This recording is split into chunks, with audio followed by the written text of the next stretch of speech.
మన ప్రభువును రక్షకుడైన యేసు క్రీస్తు అతి శ్రేష్టమైన నామాన్ని బట్టి ఈ ఉదయకాల హోసన్న దైవ సందేశాలు అనే కార్యక్రమం వింటున్న దేవుని బిడ్డలైన మీకు శుభం కలుగునగాక.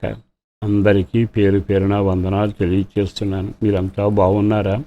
దేవుని కృప సమృద్ధిగా మీకు తోడై ఉండునగాక.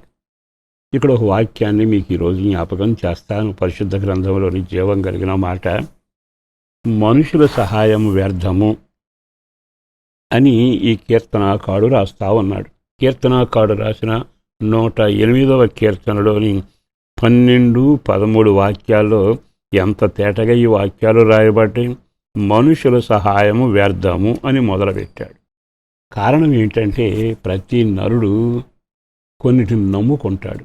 ధనాన్నైనా, బలగాన్నైనా, తెలివినైనా, తనకున్న శక్తి మీద ఆధారపడి వారిని నమ్ముకుంటే ధనమేమో అక్కరకు రాదు. మనవాళ్లే సహాయం చేయక మానేస్తారు. కొన్నిసార్లు మన మార్గాలు అయోమయం అవుతుంది. ఎవరిని ఆశ్రయిస్తామో ఆశ్రయించిన వారు దూరం అయిపోయి మనం గందరగోళం అయోమయంలో పడిపోతాం. అందుకే అనుభవించిన కీర్తనాకారుడు అంటాడు, మనుషుల సహాయం వ్యర్థం. అంటే ఇతనికి వారి వలన ఏ పని జరగలేదు, జరిగినట్టే ఉన్నాయి, చేసినట్టే ఉన్నారు, కానీ వాళ్ళ జీవితంలో వేదన అనుభవిస్తూ వచ్చారు. అందుకని ఇప్పుడు అతను అంటాడు కదా, మనుషుల సహాయం వ్యర్థం అని. ఏమంటాడు? శత్రువులు జయించుటకు నీవు మాకు సహాయం దయచేయము. అంటే అర్థం ఏంటంటే, మనుషుల సహాయం చూశానయ్యా, కానీ ఇప్పుడు నీ సహాయం కావాలని దేవుని దగ్గరికి వెళుతున్నాడు. మనుషుల సహాయం ఎలా ఉంటుంది, దేవుని సహాయం ఎలా ఉంటుంది?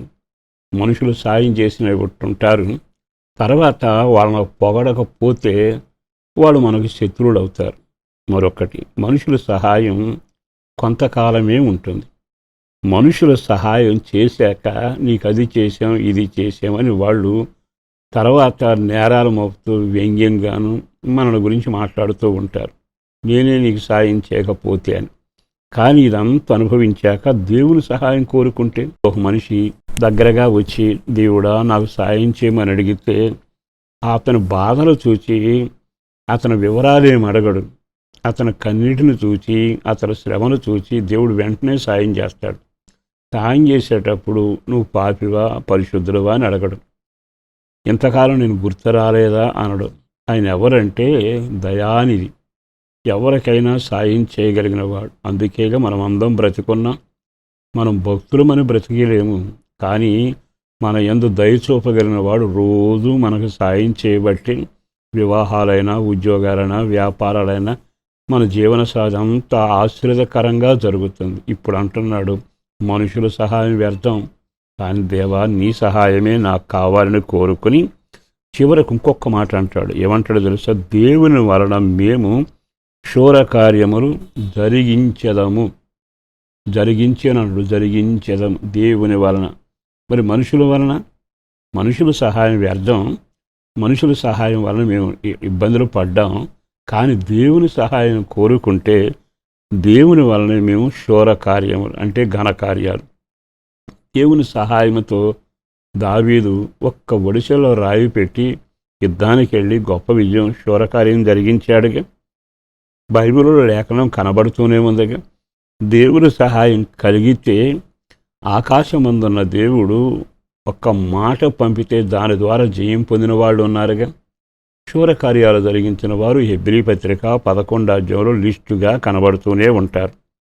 ఎందుకు ఈ విషయాన్ని జ్ఞాపకం చేస్తున్నాను అంటే, వారు శూరకార్యాలు జరిగించారు. యెఫ్తా ఉన్నాడు, శూరకార్యం జరిగించాడు. ఎస్తేరు ఉంది, శూరకార్యం వీళ్ళంతా శూరకార్యాలు జరిగించడానికి మనుషుల సహాయం కాక దేవుని సహాయంపై ఆధారపడి, ఆ తర్వాత అంటాడు దేవుని వలన మేము.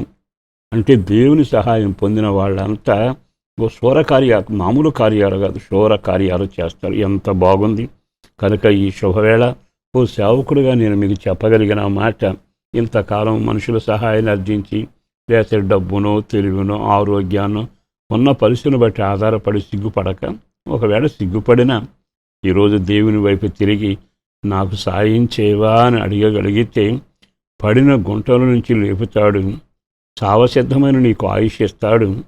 నీకు వెలుగై ఉంటాడు, చేత్తో పట్టుకు నడిపిస్తాడు, నీ ద్వారా శూర కార్యాలు చేసి ఘనత నొందుతాడు. అట్టి కృప ఆ దేవుని వలన మీకు కలుగునగాక. ఒక్క క్షణం ఆయన వైపు తిరిగి నాకు సహాయం చేయి ప్రభు అని అడగొచ్చు కదా. పరిశుద్ధుడను ప్రేమామడి నా ప్రభు, వందనాలయ. అపారమైన నీ ప్రేమను బట్టి ధన్యవాదాలు. చేసిన మీరు కొరకు వందనాలు, చేయబోయే కార్యాల కొరకు వందనాలు. పేరు పేరున బిడ్డలను దీవించండి.